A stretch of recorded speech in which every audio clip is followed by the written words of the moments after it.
Hello sir, ഇപ്പോഴത്തെ കേരളത്തിൻ്റെ സാഹചര്യത്തിൽ ഏറ്റവും കൂടുതൽ തെറ്റിദ്ധരിക്കപ്പെടുന്ന ഒരു കാര്യമാണ് ജ്യോതിഷം. കഴിഞ്ഞ കുറച്ച് നാളുകളായി പിഞ്ചു കുഞ്ഞുങ്ങൾ വരെ കൊല്ലപ്പെടുന്ന സാഹചര്യത്തിൽ അവിടെ ഒരു ജ്യോതിഷിയുടെ അല്ലെങ്കിൽ ഒരു മന്ത്രവാദിയുടെ സാന്നിധ്യം പോലീസ് അടക്കം നിരീക്ഷിക്കുന്നുണ്ട്. എപ്പോഴും ഇത്തരത്തിൽ ഒരു ജ്യോതിഷിയോ അല്ലെങ്കിൽ ഏതെങ്കിലും ഒരു മന്ത്രവാദിയോ ഇതിന് പിന്നിലുണ്ട് എന്നൊരു സംശയം ഇപ്പോൾ ജനങ്ങൾക്ക് പിന്നിൽ ഇത്തരത്തിലുള്ള നിഗൂഢമായ മരണവാർത്തകൾ കേൾക്കുമ്പോൾ തോന്നുന്നുണ്ട്. ശരിക്കും ജ്യോതിഷം ഇത്രത്തോളം പ്രശ്നമുള്ള ഒന്നാണോ? ഇനി നമ്മൾ ജ്യോതിഷത്തിൽ വിശ്വസിക്കേണ്ട ആവശ്യമുണ്ടോ? ഇനി അങ്ങനെയാണെങ്കിൽ തന്നെ ഏത് ജ്യോതിഷത്തിലാണ് വിശ്വസിക്കേണ്ടത്? ഏതാണ് ജ്യോതിഷം, ഏതാണ് മന്ത്രവാദം? ദുർമന്ത്രവാദമാണോ ജ്യോതിഷം? ഇങ്ങനെ കുറേ ചോദ്യങ്ങളുണ്ട്.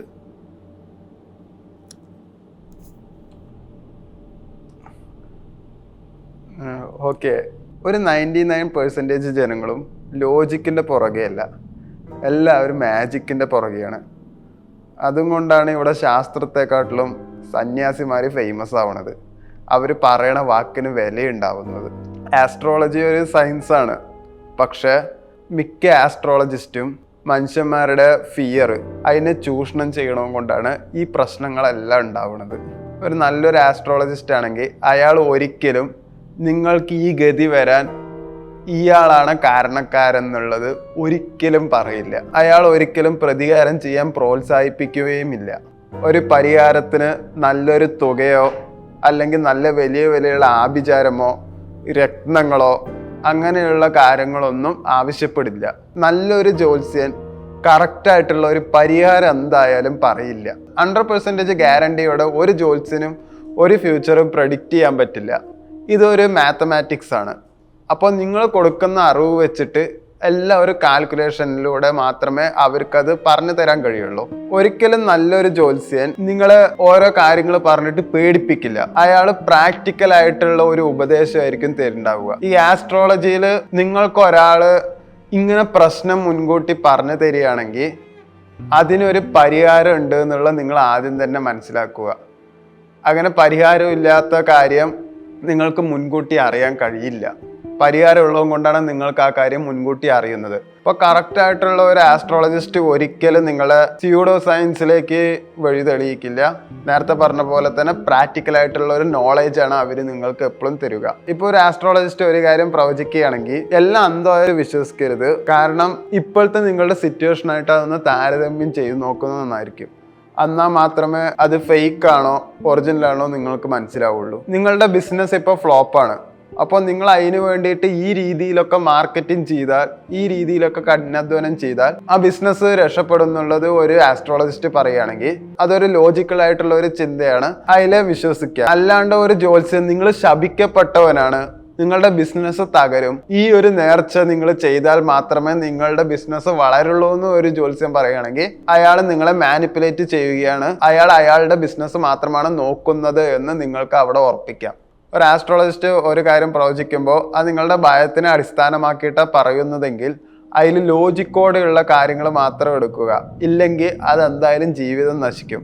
ഉദാഹരണം, നിങ്ങളുടെ ജീവിതം ഇങ്ങനെയാവും എന്നൊക്കെ ഒരു ആസ്ട്രോളജിസ്റ്റ് പറയുകയാണെങ്കിൽ അത് നിങ്ങളുടെ ഭയത്തെ അടിസ്ഥാനമാക്കിയിട്ട് പറയുന്നതെന്ന് മാത്രം നിങ്ങൾ മനസ്സിലാക്കുക.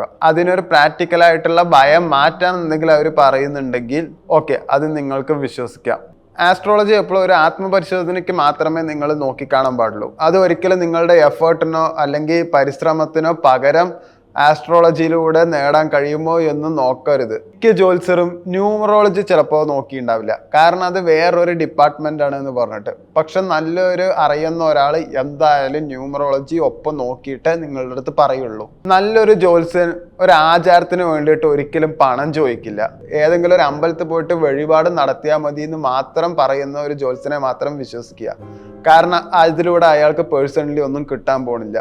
പക്ഷെ ഇന്ന ആചാരം ചെയ്താൽ മാത്രമേ നിങ്ങൾക്ക് രക്ഷപ്പെടുള്ളൂ എന്നുള്ളത് ഒരു ജ്യോത്സ്യം പറയുകയാണെങ്കിൽ അയാളെ വിശ്വസിക്കരുത്. നിങ്ങളുടെ വിധി മാറ്റാൻ ഒരിക്കലും കഴിയില്ല എന്ന് ഒരു ആസ്ട്രോളജിസ്റ്റ് നിങ്ങളുടെ അടുത്ത് പറയുകയാണെങ്കിൽ അയാൾ ഒരിക്കലും വിശ്വസിക്കരുത്, അയാൾ മാനിപ്പുലേറ്റ് ചെയ്യുകയാണ്. ഇപ്പം നിങ്ങൾക്ക് നാശമാണ് ഫലം എന്ന് പറയുകയാണെങ്കിലും ലോജിക്കലായിട്ടും പ്രാക്ടിക്കലായിട്ടും ഒരു ഗൈഡൻസ് ഒരാൾ തരികയാണെങ്കിൽ, അത് ഫ്രീ ഓഫ് കോസ്റ്റ് ആണെങ്കിൽ അയാളെ നിങ്ങൾക്ക് വിശ്വസിക്കാൻ പറ്റും. ഈ ലോജിക്കലായിട്ടും പ്രാക്ടിക്കലായിട്ടും എന്നുള്ള കാര്യങ്ങൾ പറയുകയാണെങ്കിൽ അതെല്ലാം മൈൻഡ് വൈസ് ആയിരിക്കും, ഒരിക്കലും ഒരു ഫിസിക്കൽ ആയിരിക്കില്ല. അതായത് നിങ്ങളുടെ തോട്ട് പ്രോസസ്സിലുള്ള വ്യത്യാസങ്ങൾ മാത്രമേ മാറ്റേണ്ട ആവശ്യം വരുള്ളൂ. അങ്ങനെയുള്ള കാര്യങ്ങളൊക്കെ പറഞ്ഞു തരുന്ന ജ്യോത്സ്യനെ നിങ്ങൾക്ക് വിശ്വസിക്കാം. ഇപ്പൊ ഒരു ജ്യോത്സ്യൻ ശരിയാണോ തെറ്റാണോ എന്നൊന്നും ഈ കാരണം കൊണ്ടൊന്നും നിങ്ങൾക്ക് പറയുന്നത് മനസ്സിലാവുന്നില്ലെങ്കിൽ, അയാൾ നിങ്ങളുടെ ഫ്യൂച്ചർ പറഞ്ഞുകൊണ്ടിരിക്കുകയാണെങ്കിൽ നിങ്ങൾക്ക് അയാളോട് ഇങ്ങനെ ചോദിക്കാം: ഈ നാള് വെച്ചിട്ട് എൻ്റെ പാസ്റ്റ് എങ്ങനെയായിരുന്നു എന്നുള്ളത് എനിക്കൊന്ന് പറഞ്ഞു തരാമോ എന്ന് നിങ്ങൾ ആ ജ്യോത്സ്യന്റെ അടുത്ത് ചോദിക്കുന്നത് നന്നായിരിക്കും. നല്ലൊരു ജ്യോത്സ്യനാണെങ്കിൽ നിങ്ങളുടെ അടുത്ത് അയാൾ വാങ്ങിച്ചാൽ നിങ്ങൾക്ക് ഇങ്ങനെ ഒരു മറുപടി പറയാം: നിങ്ങൾക്കൊരു 25 വയസ്സായപ്പോൾ ശനിയുടെ മാറ്റം കാരണം നിങ്ങൾക്ക് ആ ടൈമിൽ നല്ലൊരു കഷ്ടകാലമോ അല്ലെങ്കിൽ നിങ്ങൾക്കൊരു അപകട സാധ്യതയോ ഉണ്ടായിട്ടുണ്ടാവാം. ഇങ്ങനെ ആ ജ്യോത്സ്യൻ പറയുന്നുണ്ടെങ്കിൽ ഓക്കെ, അയാൾ ജെന്യുവിനാണ്. ഇതൊരു സാധ്യതയാണ്.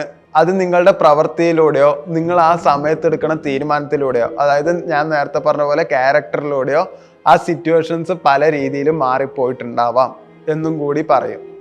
അല്ലാണ്ട് ഇതന്നെ നടന്നിരിക്കും എന്നൊരു ജ്യോത്സ്യൻ പറയുകയാണെങ്കിൽ, അല്ലെങ്കിൽ ഇതാണ് നടക്കുള്ളൂ എന്നൊരു ജ്യോത്സ്യൻ പറയുകയാണെങ്കിൽ അയാൾ ഫേക്കാണ് എന്നർത്ഥം.